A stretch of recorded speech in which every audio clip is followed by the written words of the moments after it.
Assalamualaikum Kiai. Waalaikumsalam. Maaf Kiai, mohon penjelasannya tentang zikir Allah di dalam hati, dan zikir la ilaha illallah yang dilakukan dengan lisan. Baik, akan saya coba jelaskan. Zikir dengan bacaan Allah yang biasanya dilakukan di dalam hati, disebut dengan zikir siri atau zikir khafi atau zikir ismuzat, yang silsilahnya sampai kepada Rasulullah Shallallahu Alaihi Wasallam melalui Sayyidina Abu Bakar As-Siddiq. Sedang zikir dengan bacaan la ilaha illallah yang biasanya dilakukan dengan lisan, disebut zikir jahri atau zikir nafi itsbat, yang silsilahnya sampai kepada Rasulullah Shallallahu Alaihi Wasallam melalui Sayyidina Ali bin Abi Thalib ketika Nabi Muhammad Shallallahu Alaihi Wasallam dan Sayyidina Abu Bakar Siddiq radhiyallahu anhu bersembunyi di Gua Hiro. Kaum Quraisy yang kafir memburu Nabi ke gua itu, dan mereka mencari berada di mulut gua itu. Sayyidina Abu Bakar sangat bimbang, khawatir mereka mengetahui bahwa Nabi Shallallahu Alaihi Wasallam berada di situ. Kemudian Nabi Shallallahu Alaihi Wasallam bersabda, sebagaimana termaktub dalam surat At-Taubah ayat 40, janganlah kamu berduka cita, sesungguhnya Allah beserta kita. Quran surat 9 At-Taubah 40. Sayyidina Abu Bakar berkata, ya Rasulullah, mohon Anda memberi petunjuk, agar hati hamba tenteram jangan merasa bimbang seperti sekarang.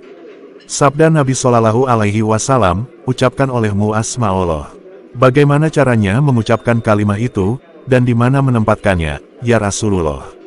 Kata Sayyidina Abu Bakar, harus ingat kamu kepada Tuhanmu di dalam hati dengan merendah, merasa malu dan takut, tidak usah dengan ucapan yang keras tidak dilisankan, cukup dengan getarnya hati, detaknya jantung.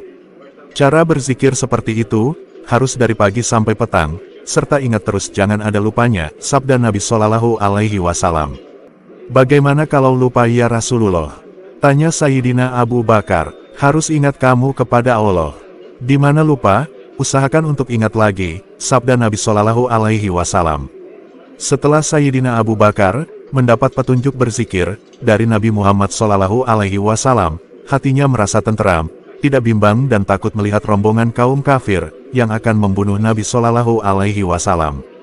Sebagaimana firman Allah, lalu Allah menurunkan ketenangan kepada Rasul-Nya dan kepada orang-orang mukmin, dan Allah mewajibkan kepada mereka kalimat takwa, dan adalah mereka berhak dengan kalimat takwa itu, dan patut memilikinya.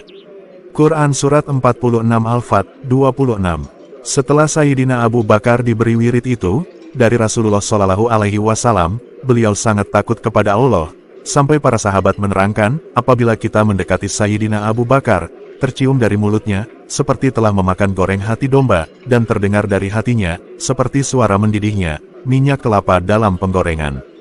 Keterangan seperti itu dalam hadits yang diriwayatkan oleh Imam Ahmad dan Tabrani, yang berbunyi, tidak semata-mata Allah Subhanahu wa Ta'ala mengucurkan suatu rahasia ke dalam dadaku, akan tetapi, aku juga mengucurkan rahasia itu ke dalam dada Sayyidina Abu Bakar.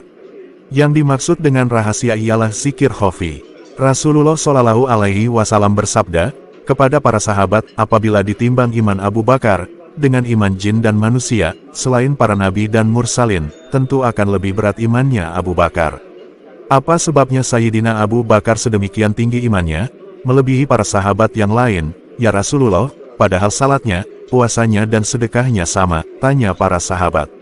Sabda Rasulullah Shallallahu Alaihi Wasallam, kamu sekalian tidak akan mengungguli Abu Bakar dalam hal banyaknya sholat, puasanya dan sodakohnya, akan tetapi keunggulan dari Abu Bakar adalah, karena dalam dirinya ada satu rahasia, yang tetap tinggal dalam kalbunya.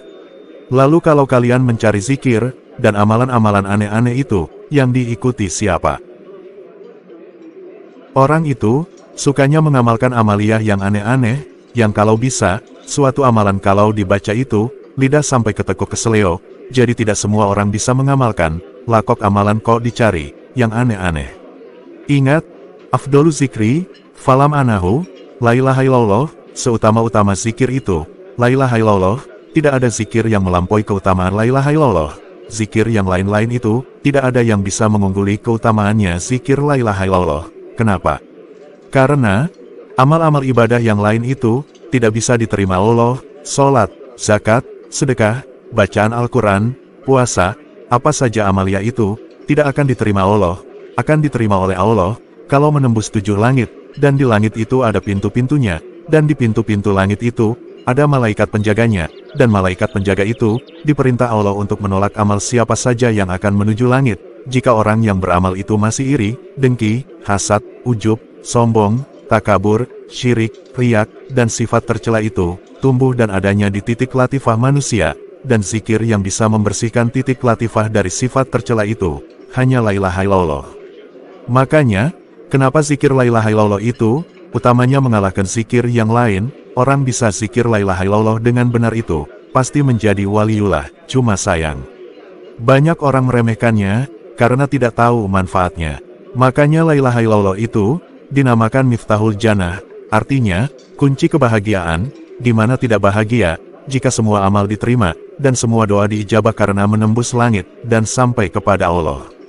Belajarlah zikir la ilaha illallah dengan benar, itu sudah cukup sebagai bekal, kalau semua doamu diijabah Allah, mau apa lagi? Nah, itulah penjelasan, zikir Allah dalam hati, dan zikir la ilaha illallah, dengan lisan. Baik Kiai, terima kasih Kiai atas penjelasannya, tentang zikir Allah dalam hati, dan zikir la ilaha illallah dengan lisan, semoga ini bisa bermanfaat untuk kami semua.